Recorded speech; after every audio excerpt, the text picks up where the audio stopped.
오늘은 교회력에서 Transfiguration of the Lord라고 부르는 날입니다. 예배 첫 시간 슬라이드에 나왔었죠. 산상 변모 주일 그렇게 되어 있습니다.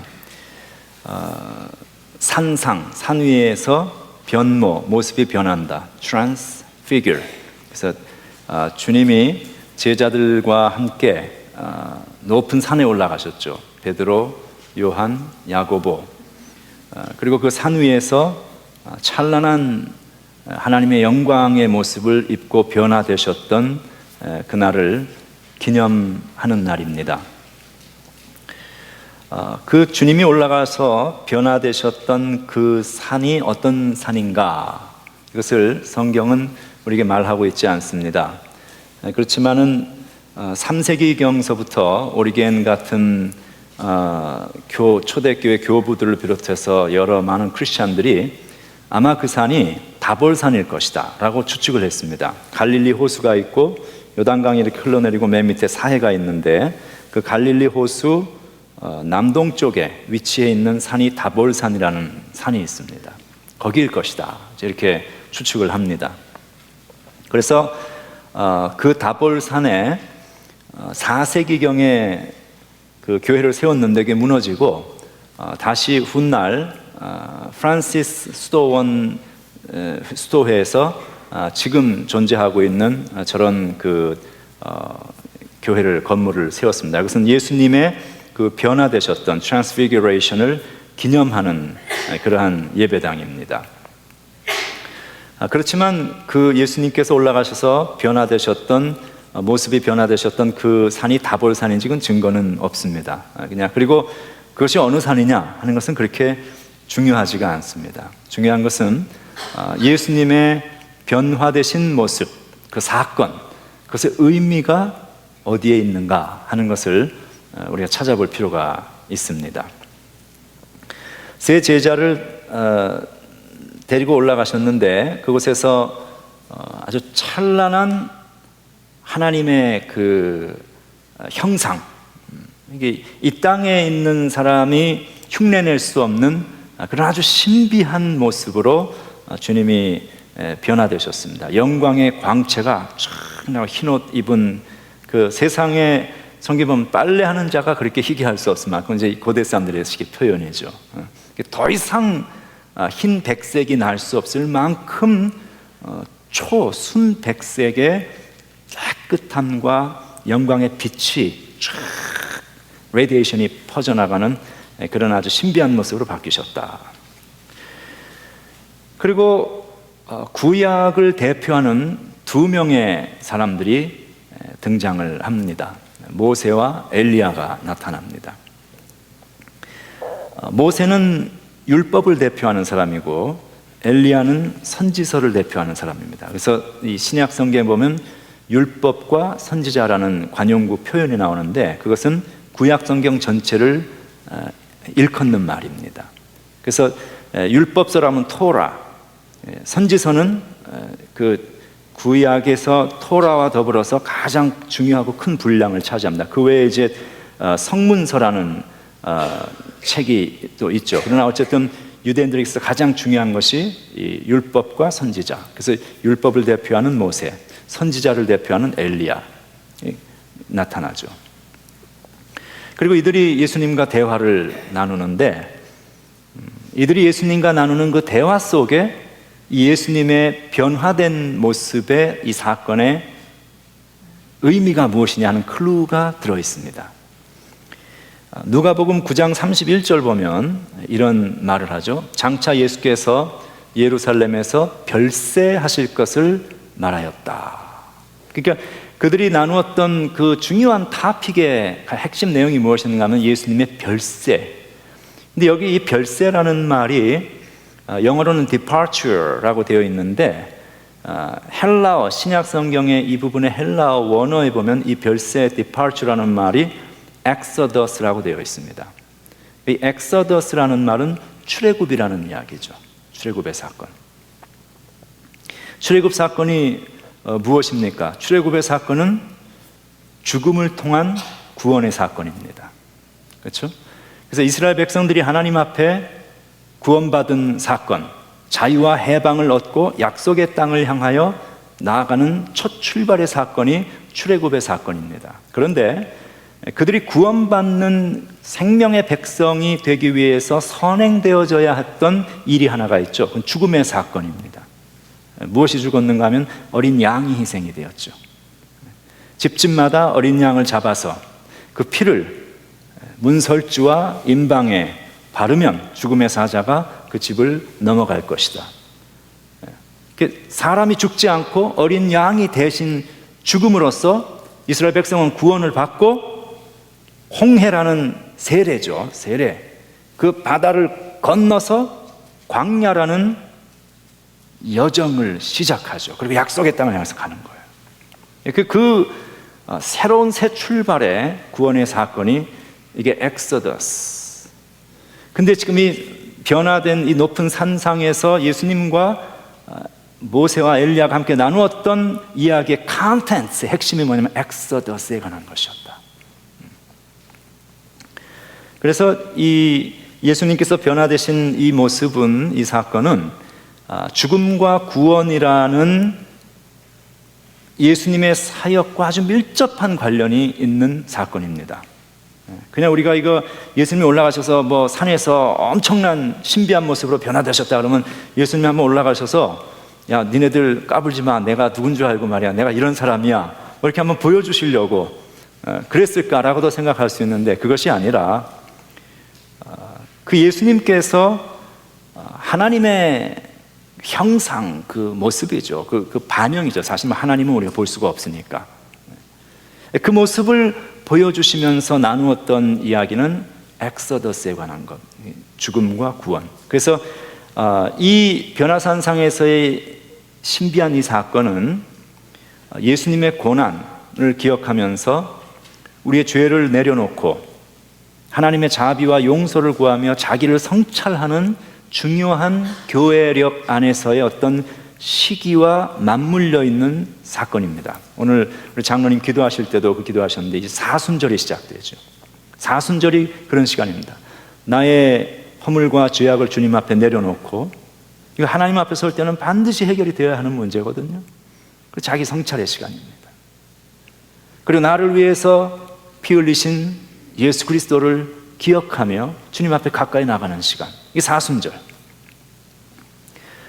그래서 이 사순절의 사건과 사순절의 핵심 주인이 되시는 예수 그리스도의 이 변화산상에서 사건은 이게 밀접하게 연결이 되어 있고, 그래서 항상 이 Transfiguration of the Lord, 이 Sunday는 사순절이 시작되어지는 첫날인 Ash Wednesday, 성회 수요일, 또 제의 수요일, 이렇게 이야기도 합니다만, 그날이 그 성회 수요일 직전 주일에 항상 이 산상 변모일이 떨어집니다. 그래서 오늘이 그날이고, 오늘서부터 3일 후에 수요일이 애쉬 웬스데이가 되는 것이죠.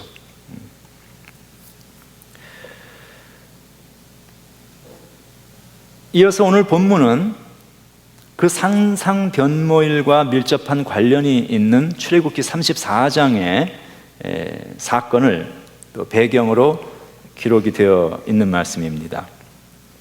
출애굽기 34장에 보면 모세의 이야기가 나오는데, 모세가 높은 산을 올라갑니다. 지금 오늘 이 예수님께서 변화산상에서 변화된 사건, 높은 산에 올라가셨다 그랬죠. 모세도 높은 산으로 올라갑니다. 신약과 구약이 연결이 되죠. 이 높은 산을 올라가는데 그 모세가 올라갔던 산은 신의 산이라는 그 이름이 나타나 있습니다. 그 신의 산에 올라간 모세가 뭘 했는가 하면 하나님으로부터 돌판을 받습니다. 그 전에 이스라엘 백성들이 금송아지를 만드는 우상 숭배 사건에서 모세가 분노해서 하나님으로부터 받은 두 돌판을 던져서 깨뜨리고 다시 올라가죠. 그리고 그 높은 산에 올라가서 하나님과 깊은 영적인 교제의 시간을 가집니다. 여기서 이 높은 산이라는 것은 아주 굉장히 영적이고 철학적인, 신학적인 이야기예요. 높은 산. 높은 산의 정상은 어떤 것인가 하면 하늘과 땅이 접촉하는 접촉점입니다. 만나는 곳입니다. 하나님의 세계와 인간의 세계가 만나는 그곳에서 하나님과의 깊은 영적 교제를 모세가 가지죠.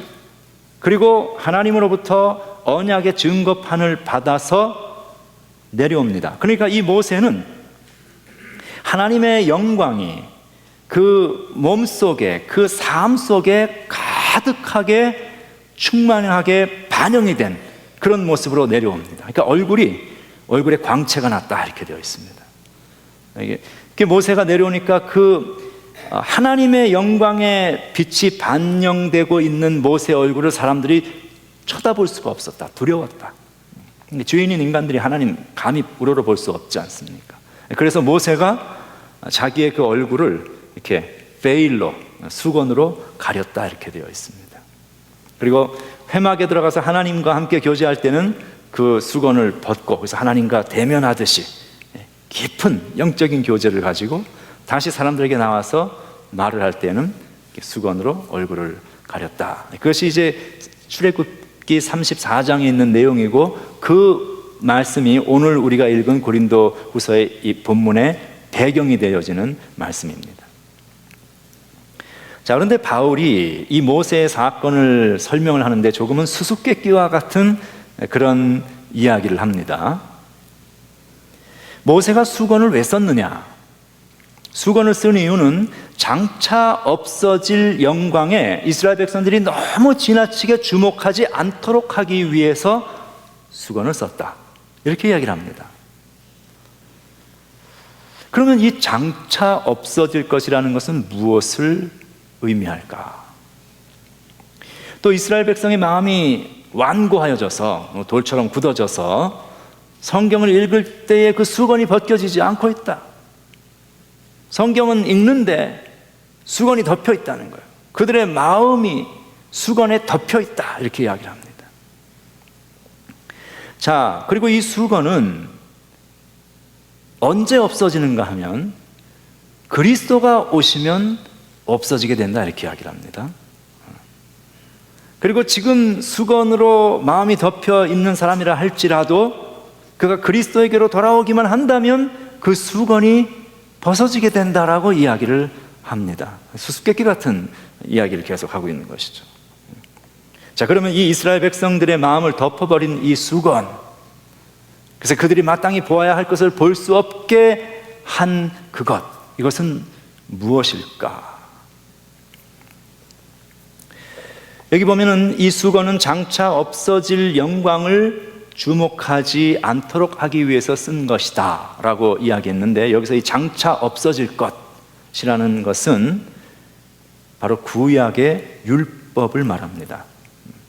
이 율법이라는 것은 하나님의 말씀이고 하나님의 영광이 드러나 있고 소중한 것입니다. 그렇지만 이 율법은 율법 자체가 최종적인 종착역도 목적지도 아닙니다. 율법은 그리스도가 오실 때까지 율법의 진정한 본체가 되시고 실체가 되시는 그리스도가 오실 때까지만 맡겨주신 것입니다. 그러니까 그리스도가 오시면 이 율법이 더 이상 큰 의미가 없어지는 것이죠. 왜냐하면 율법의 완성이신 그리스도가 오시니까. 그래서 여기 보면은 이 성경에서 모세란 이 율법을 상징하는 인물인데, 그 모세가 이렇게 수건을 쓰고 있었다. 율법으로 그들의 마음이 가려져 있었던 것 같은, 그래서 이 모세라는 율법을 상징하는 존재와 그리고 사람들의 그 마음을 가려놓은 그런 그 수건, 이게 지금 이렇게 하나의 어떤 이미지로 연결이 되어 나타나고 있습니다. 율법이라는 것은 그 자체가 최종적인 목적이 아니라 이것은 마치 나침반과 같은 것입니다. 나침반은 뭘 하는 것입니까? 길을 잃었을 때에 방향을 제시하고 가르치는 것이죠. 그래서 정북을 가르치는 것입니다. 나침반이 있으면 방향을 명확하게 알 수 있으니까 맞는 방향을 찾아서 자기의 길을 갈 수가 있습니다. 그러니까 나침반은 소중하죠. 소중하지만 나침반 자체보다도 더 중요한 것은 나침반이 가리키고 있는 정북향을 찾는 것이 더 소중한 것이죠. 근데 그 북쪽 방향을 바라보지 않고 나침반만 바라보고 있다면 그 어리석은 일인 것이죠. 그래서 율법이 가리키고 있는 최종적인 정북향은 어딘가 하면 바로 오실 메시아 예수 그리스도인데, 그러므로 율법을 읽고 율법을 순종하는 가운데서 사람들이 찾아야 하고 만나야 할 대상은 오실 메시아이신 예수 그리스도를 찾고 만나야 하는데, 그들이 그 그리스도는 보지 못하고 율법 자체에만, 나침반 자체에만 pay attention을 했다는 것입니다. 그 수건이다, 그렇게 오늘 바울은 이야기를 하죠. 그래서 그들의 마음이 수건에 덮여 있어서 정작 보아야 할 그리스도를 알아보지 못하였다, 이렇게 이야기를 합니다. 참으로 중요한 것을 보지 못하고 살아가는 이 문제, 이것은 오래전 구약을, 율법을 가지고 있었던 구약의 이스라엘 백성들의 이야기, 문제이기만 한 것인가? 우리에게는 율법이 없기 때문에 우리에게는 그런 문제가 없는가? 아마 본질적인 면에서 본다면 보아야 할 것을, 참으로 보아야 할 것을 간과하고 보지 못한다는 그런 점에서 우리는 아마 그들과 큰 차이가 없을 수도 있습니다. 이 마음의 율법의 수건이 덮인 그들이 그리스도를 통해서 나타난 하나님의 사랑을 발견하지 못했듯이, 오늘도 우리는 열심히 신앙생활을 하고 열심히 섬기는데, 그들이 열심히 율법을 읽고 열심히 율법을 순종했지만 참으로 그 율법이 가리키고 있는 중요한 그리스도를 보지 못했던 것처럼, 우리도 열심히 신앙생활을 하는데 참으로 하나님께서 우리에게 원하시는 우리의 신앙의 본질의 의미를 우리는 혹시 잃어버리고, 내가 생각하는 나의 어떤 그런 그 주관적인 판단과 생각에 묶여서 보아야 할 것을 우리는 보지 못하고 있는 것은 아닌가?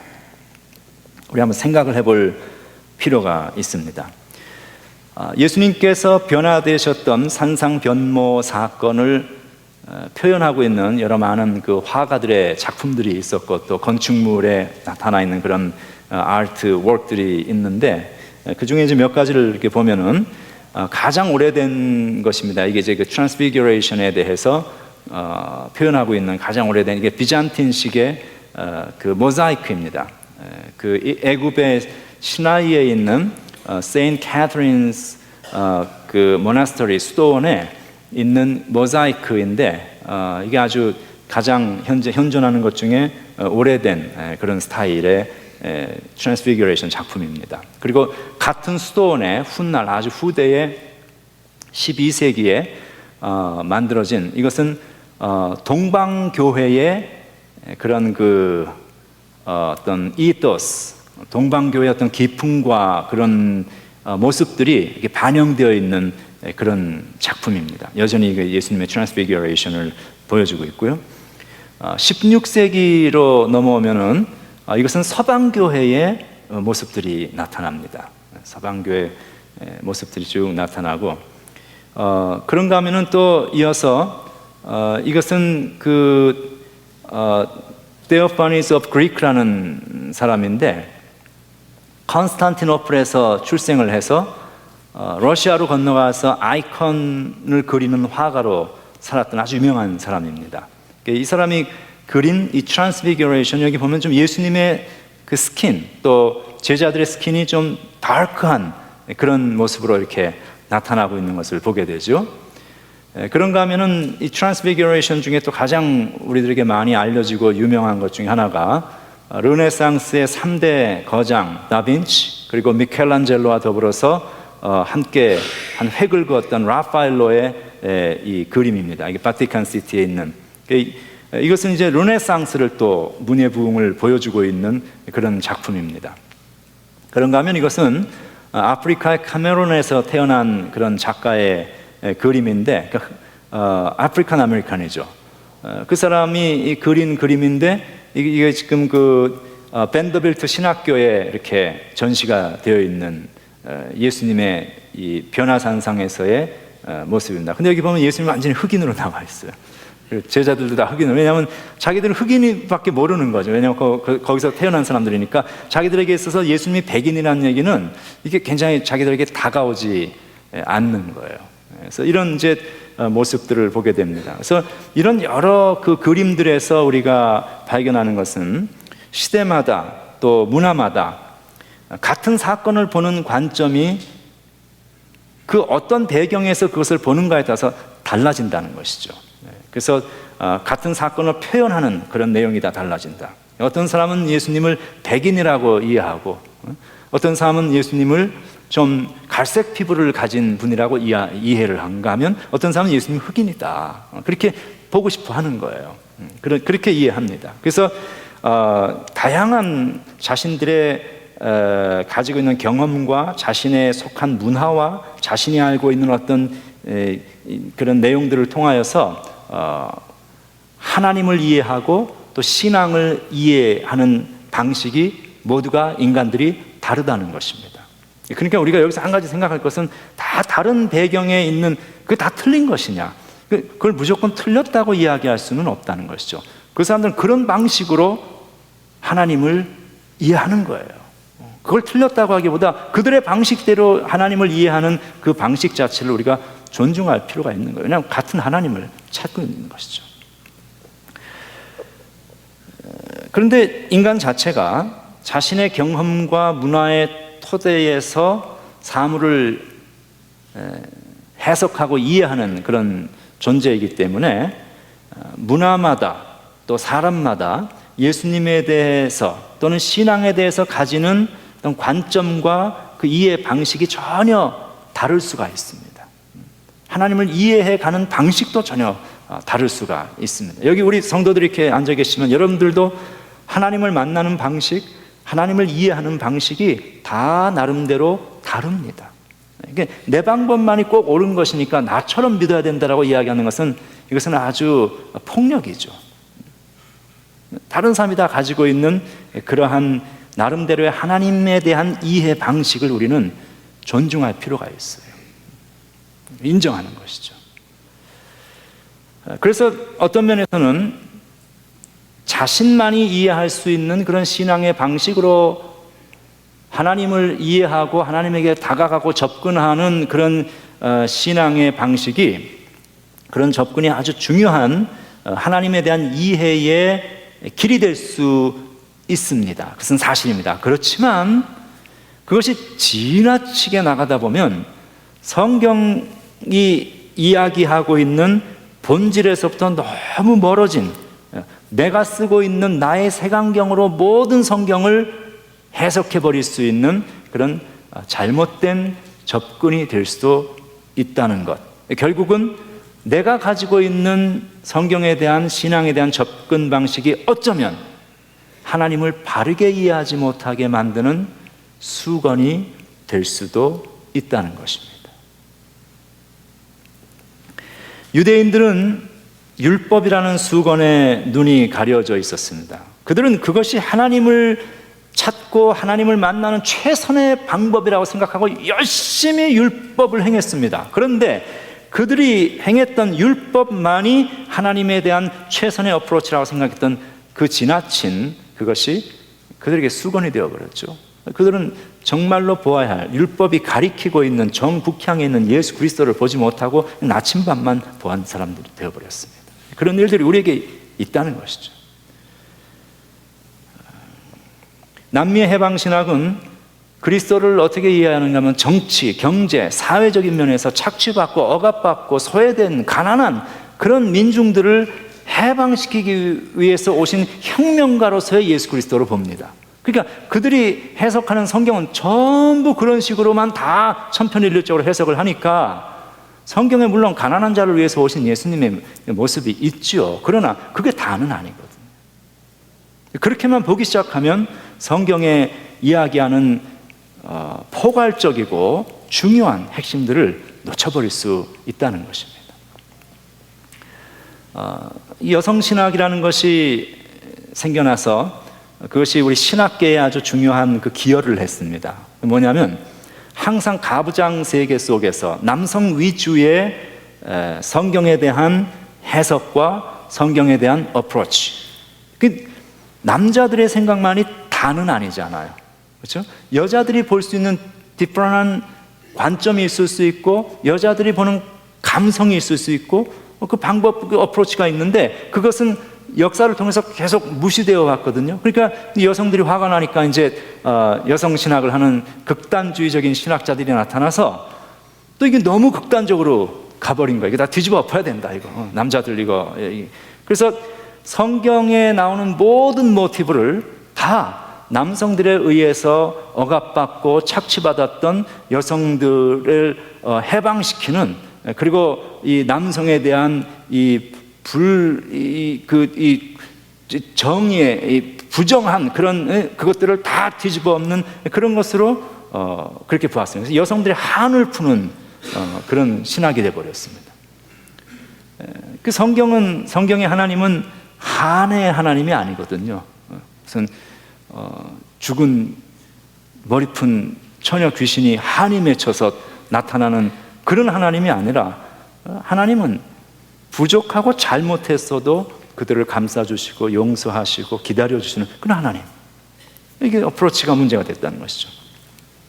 한국의 무속신앙의 토양을 둔 기복신앙이 한국의 70년대, 80년대를 그냥 확 휩쓸고 지나갔습니다. 사실은 우리 많은 1세들은 그 신앙의 영향을 너무 많이 받았습니다. 그래서 거기서는 성경이 말하고 있는 성경의 그 본질, 십자가, 그리고 부활의 사건, 그리고 그리스도를 믿는 자들이 이 땅에 이루어 나가야 할 하나님의 나라의 건설, 이러한 그 성경의 아주 핵심적인 그러한 내용은 그 다 무시되어 버리고, 성경에 나오는 하나님은 어떤 하나님으로 보았는가 하면은 병 고쳐주는 하나님, 그리고 돈 벌게 하고 사회적인 성공을 이루어주는 그런 하나님. 그래서 그 하나님이 어떤 면에서 해결사 하나님으로 그렇게 이해를 하는 거죠. 그리고 어린아이들 용어로 보면 디즈니에서 나오는 그 알라딘 램프에 이렇게 하면은 문지르면은 거인이 이렇게 나오잖아요. 진이라는 이름을 붙였던데, 그 진이가 나와서 주인님 뭘 해드릴까요? 그러면 내가 갈비가 먹고 싶다 그러면 바로 갈비 갖다 주고, 내가 어디 놀러 가고 싶다 하면 놀러 가게 해주고, 그러한 나의 말은 하나님이라고 부르지만 내가 마치 종처럼 부리고 내가 원하는 모든 것을 항상 들어줘야 하는 그런 어떤 존재로 하나님을 전락시켜 버린 그런 일들이, 그 수건이에요. 그 성경의 복음과 핵심을 바르게 보지 못하도록 만들어 버렸다 하는 것이죠. 그래서 우리에게도 혹시 나의 마음을 덮고 있는 그런 수건이 있지 아니한가? 우리가 오늘 이 말씀을 통해서 한번 우리 자신을 성찰을 해볼 필요가 있습니다. 고린도 교회에 있었던 주데오 크리스찬들은 자신의 생각들이 그 율법으로 꽉 덮여 있었을 뿐만 아니라 예수 믿은 이후에도 나뿐만이 아니라 다른 크리스찬들에게도 이 율법을 행해야 한다고 하는, 그래서 자기 방식의 신앙을 지속적으로 사람들에게 요구를 했습니다. 수건을 다른 이들에게도 씌우는 것이죠. 지금의 교회 안에도 마찬가지입니다.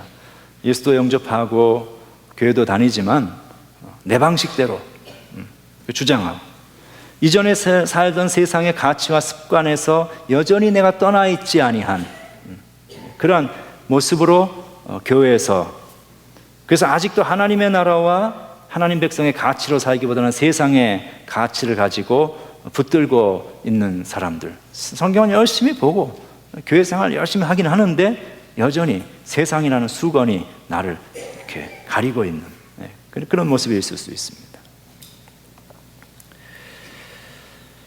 자, 그렇다면 오늘 이 말씀 속에서 하나님께서 우리에게 전하시고자 하는 핵심 메시지가 어디에 있는가 한번 찾아볼 필요가 있죠. 17절과 18절에 보면은 이런 말씀이 나옵니다. 주는 영이시니 주의 영이 계신 곳에는 자유가 있느니라. 이게 주의 영이라는 말이 계속 나옵니다. 우리가 다 수건을 벗은 얼굴로 거울을 보는 것 같이 주의 영광을 보며, 주의 영광이라는 말도 또 계속 나옵니다. 그 다음에 중요한 것이 그와 같은 형상으로 바뀐다. 주님의 형상, 주의 영, 주의 영광, 주의 형상, 이 세 가지가 가장 중요한 포인트입니다. 그와 같은 형상으로 변화하여 영광에서 영광에 이르니 곧 주의 영으로 말미암는다. 이 주의 영과 주의 영광 그리고 주의 형상, 이것이 하나의 패키지가 되어서, 연관이 되어서 우리의 삶에 변화를 일으키는 그런 요소로 말씀을 하고 있죠. 산 위에 제자들이 그때 예수님과 함께 올라갔을 때 그들에게 나타났던 현상은 하나님의 성령의, 주의 영에 감동이 됩니다. 이렇게 주의 영으로 체험을 받죠. 그랬더니 그들의 눈에 무엇이 보였는가 하면 변화되어지신, 변모된, 변형되신 그리스도의 모습, 하나님의 찬란한 영광을 그 높은 산 위에서 비로소 보게 됩니다. 그 전까지는 내가 알았던 그 예수님은 따를 만한 어떤 분, 믿고 따를 만한 분이긴 하지만 그분이 정말 하나님이신지 그것은 확실하지가 않았을 수 있어요. 그런데 그 높은 산에 올라가서, 아까도 얘기했지만 높은 산은 하늘과 땅이 만나는 접촉점이죠. 우리가 그것을 올라갈 필요가 있는 거예요. 거기에 올라갔을 때에 성령의 충만함을 입었고 그곳에서 그 눈을 뜨게 되었을 때에 Who really Jesus is, 예수님이 진실로 누구인가, 하나님 되시는 그 주님의 영광을 보게 됩니다. 그 하나님의 형상을 입은 그리스도, 그 하나님의 그 주의 형상인 것은 우리가 본받고 따라야 할 롤 모델이 되는 것이죠. 하나님의 영이 우리를 자유케 하실 때에 우리는 마땅히 보아야 할 진리와 영광을 볼 수 있습니다. 언제요? 하나님의 영이 우리를 자유하게 하실 때에. 우리는 말할 수 없는 하나님의 영광을 볼 수 있는 놀라운 특권을, 영적 특권을 가진 사람들입니다. 그런데 우리가 기억할 것이 있습니다. 우리가 그 하나님의 영광을 어디에서 볼 수 있는가? 높은 산을 올라가야 되는 거예요. 우리의 신앙의 높은 산으로 올라갈 수 있어야 합니다. 하나님과 내가 만나는 그곳, 그곳에 올라갔을 때 하나님의 영이 나의 눈을 열어주시면 우리가 비로소 하나님께서 우리에게 보여주시는, 우리가 보아야 할 신앙의 본질을 볼 수 있게 됩니다. 우리가 올라야 할 높은 산이 어디인가요? 그것은 하나님의 영광을 볼 수 있는 낮은 마음입니다. 하나님의 영광을 볼 수 있는 열린 마음입니다. 여러분, 우리가 높은 영적인 산에 올라가면 무엇이 보이기 시작하는가 하면 하나님의 영광이 우리의 주변을 가득히 메우고 있는 하나님의 영광이 보이기 시작합니다. 하늘을 보면 하늘이 그 영광을 선포하고 궁창이 하나님의 영광을 선포한다는 시편 기자의 말에 아멘을 할 수 있게 됩니다. 하나님이 저곳에 계시지. 우리가 성경 말씀을 읽을 때에, 하나님의 말씀이 선포되어질 때에 이 자리에 함께 하시며 임재하시는 하나님의 거룩한 영광을 우리는 목도할 수 있게 됩니다.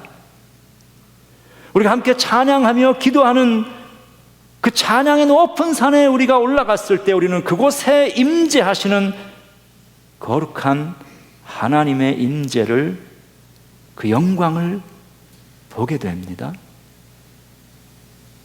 하늘이 하나님의 영광을 선포하고, 이사야는 성전에 들어갔을 때 그 성전 안에 가득 채워져 있는 하나님의 옷자락을 보게 되죠. 하나님이 무슨 그게 감히 무슨 나이롱이냐, 무슨 광목이냐, 그런 게 아니죠. 이 하나님의 영광의 옷자락이 온 성전을 가득히 너울 부드럽게 채우고 있는, 꽉 채운. 하나님의 성전이 어디예요? 하나님의 성전은 예루살렘에 있는 그 성전이기도 하지만 하나님의 성전은 이 온 세상이 다 하나님의 성전 아니에요. 이 온 세상을 가득히 채우고 있는 하나님의 영광의 옷자락. 그래서 아까 우리 찬송했잖아요. 저 푸른 바다는 옷자락일세. 하나님의 영광이 온 세상에 가득히 채워져 있는 그 모습을 우리는 보게 됩니다. 또 어디에서 하나님의 영광을 볼 수 있습니까? 바로 하나님의 형상이 들어있는 우리들의 이웃의 모습에서 우리 하나님의 영광을 볼 수 있고 보아야 합니다. 성도가 서로 사랑하며 아름다운 영적 교제가 나누어지는 그 하나님의 사랑이 풍성하게 나누어지는 그곳에서 우리는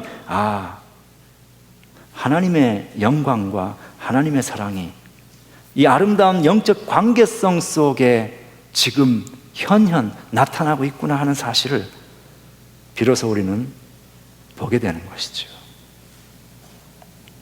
여러분, 우리가 그런 하나님의 영광을 우리의 신앙의 높은 산에 올라가면서 지속적으로 경험하고 보게 되어질 때에 어떤 일이 나타납니까? 예배와 말씀 속에서 나타나는 하나님의 영광을 우리가 경험하며 이곳에서 하나님의 영광을 목도할 때, 성도와 성도의 삶 속에서 나타나는 아름다운 하나님의 영광을 목도하게 되어질 때에 우리는 하나님의 형상으로 우리의 삶이, 그 우리가 목도하고 바라보는 그 모습으로 우리는 바뀌어 가게 된다는 것이죠. 우리 자녀들이 부모의 모습을 보면서 그 모습을 자기도 모르게 따라오고 흉내내는 것처럼 우리가 지속적으로 하나님의 영광을 보게 되었을 때에 우리는 그 하나님의 영광스러운 모습으로 바뀌어져 갈 수 있다는 것입니다. 그러므로 우리는 이 하나님의 영광을 찾고 우리의 삶 속에, 우리의 주변에 가득히 채워진 하나님의 영광을 경험하고 보기 위해서 높은 산에 올라야 합니다. 그 하나님의 영광을 우리가 경험하고 공유하기 위해서 성도와 성도 간에 이루어지는 아름다운 하나님의 형상의 모습을 보여주기도 하고 볼 수 있어야 합니다. 그런데 중요한 것이 있습니다. 그렇게 함으로써 변화되어지는 하나님의 형상으로 바뀌는 우리 올 한 해의 교회 표어가 하나님을 본받아 아니에요? 하나님의 형상으로 우리가 자꾸 이제 빚어져 가는데, 내가 하나님의 형상으로 빚어져 가는 일은 누가 이루어주는 일인가? 내 스스로는 할 수 없습니다. 내 속에 그리스도의 형상이 이루어지는 일은 나의 노력에 의해서 되어지는 일이 아닙니다. 물론 이 말은 아무것도 하지 말고 노력하지 말라는 그런 이야기가 아닙니다. 저절로 되어진다는 이야기 아닙니다. 당연히 우리의 신앙의 연습과 훈련이 필요합니다. 그렇지만 내가 한 모든 신앙의 훈련과 연습을 통해서 진정으로 나를 궁극적으로 변화시키는 분은 하나님이시다는 것이죠. 빌립보서 3장 20절과 21절은 이렇게 이야기를 합니다. 우리의 시민권은 하늘에 있다. 이게 무슨 이야기입니까? 우리의 정체성에 대한 선포이고 규정입니다. 우리는 세상 사람이 아니라는 거예요. 우리는 하나님의 백성이라는 것입니다. 그것을 먼저 전제하고 시작하는 거예요. 나는 하나님의 백성이다. 그러면 그 하나님의 백성에게 나타나는 현상, 놀라운 변화의 역사가 있는데 그게 뭐냐? 거기로부터 구원하는 자, 곧 주 예수 그리스도를 기다리는데, 그분은 어떤 분인가 하면 우리의 낮은 몸을, 이 세상에서 세상 사람과 같이 살아가고 있는 우리의 낮은 몸을 영광의 몸의 형체, 영광의 몸의 형체 뭐예요? 하나님의 형상이죠. 주님과 같이 우리를 변화시켜주는 분이 누구라고요? 그 그리스도, 주님이시다. 제가 그 병원에 환자 신방을 갈 때마다 늘 감사하는 그런 것이 있습니다. 그것은 우리가 이렇게 좋은 시대에 살면서 훌륭한 의료 혜택을 받는 시대에 있다는 거예요. 몸이 아픈 것은 그런 괴로운 일이지만, 그래도 같은 병이 걸려서 한 30년, 40년, 100년 전에 우리가 살았다면 어쩌면 죽어갈 수밖에 없는 병인데, 지금은 아주 좋은 의료시설에서 그렇게 혜택을 받으면서 치료될 수 있다는 것이 얼마나 감사한지 몰라요. 그리고 가끔은 좀 이렇게 바보 같은 그런 이제 엉뚱한 생각을 해봅니다. 백설공주가 이쁘다는데, 저는 뭐 보지를 못했어요, 백설공주를. 하지만 백설공주가 아무리 이뻐도 오래전 사람이잖아요. 지금 사람이 아니잖아요. 그렇죠? 그 여자가 얼마나 이뻤는지 모르지만 사람이 살다 보면 상처도 날 수 있고 뭐 넘어져서 앞니도 부러질 수 있고, 그럼 뭐 어떻게 했을까? 중세 시대의 영화들을 보면 다 사람들이 앞니가 이렇게 없고 웃는 모습들이 다 봉숭아 악당에 나오는 영구처럼 웃고 그런 게 이렇게 나오는데, 뭐 백설공주라고 특별히 달랐겠는가? 그 사람도 앞니 한번 빠지면 고칠 길이 없잖아요. 그 시대니까. 그럼 우리는 이렇게 좋은 시대에 사니까 여러분 앞니 다 가지고 오늘 오셨잖아요. 그럼 앞니만 바꿉니까? 앞니 바꾸는 김에 주변의 환경도 다 같이 바꾸고. 우리가 좋은 의사가 있고 좋은 의료 시설과 기술이 있고 발달된 그런 의약품을 가지고 있는 이 시대에 사는 것이 얼마나 감사한 일인가 생각을 해봅니다. 그런데 여기서 중요한 것이 있습니다. 내가 병이 걸렸을 때에 비록 의사의 손길을 빌리고 좋은 약을 투여하고 또 좋은 의료 기술에 의존하지만 그 모든 것들이 우리를 궁극적으로 치유하는 것은 아니라는 것입니다. 하나님께서 그것을 다 사용하시죠.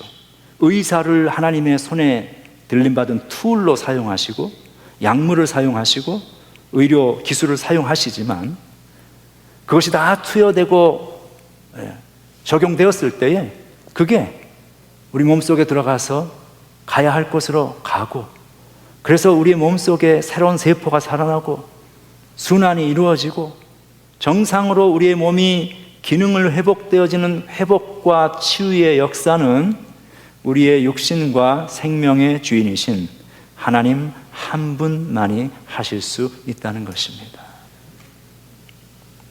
우리의 신앙이 똑같습니다.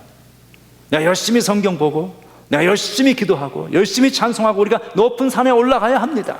신앙의 높은 산에 올라가지만 신앙의 높은 산에 내가 열심히 올라갔기 때문에 무조건 하나님의 영광을 볼 수 있는 것은 아니에요.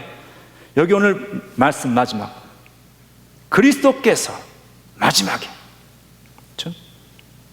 하나님의 성령이 우리를 도우시고 하나님의 영이 우리를 도우실 때 비로소 우리는 그 높은 산에 올라가서 하나님의 영광을 볼 수 있고, 그리고 그 놀라운 하나님의 영광의 형체를 발견할 수 있고, 내가 드린 모든 신앙의 훈련이 하나님의 형상으로 바뀌어지는 구체적인 역사로 나타날 수 있다는 것을 성경은 이야기하고 있습니다. 우리가 이제 사순절을 문턱에 놓고 있습니다. 이 사순절 우리가 바라보면서 등산하실 신앙의 높은 산을 한번 올라갈 그러한 마음의 준비들을 우리 모두 함께 하기를 소망합니다. 우리가 그 산에 올라가고 성령께서 우리를 도와주셔서 그곳에서 우리가 하나님의 영광을 볼 수 있게 하시고 데일리 라이프의 삶에서 하나님의 영광 보는 것이죠. 그리고 그 우리가 본 대로 따라가며 우리가 변화되어지는 그런 주의 형상으로 바뀌어지는 귀한 은혜가 우리 모두에게 함께 하시길 주님의 이름으로 축원합니다. 기도하겠습니다. 하나님의 은혜와 하나님의 영으로 우리를 변화시켜 주심을 감사합니다. 이것이 우리의 노력과 우리의 힘이 아니라 오직 하나님의 은혜로만이 가능한 일임을 고백합니다. 신앙의 높은 산에 우리가 오르게 하시고 그곳에서 우리의 삶의 순간순간 우리에게 보여지고 다가오는 주님의 찬란한 영광과 형상 보게 하셔서 그 모습 나의 삶 속에 이루어 가게 하여 주시옵소서. 예수님 이름으로 기도합니다. 아멘.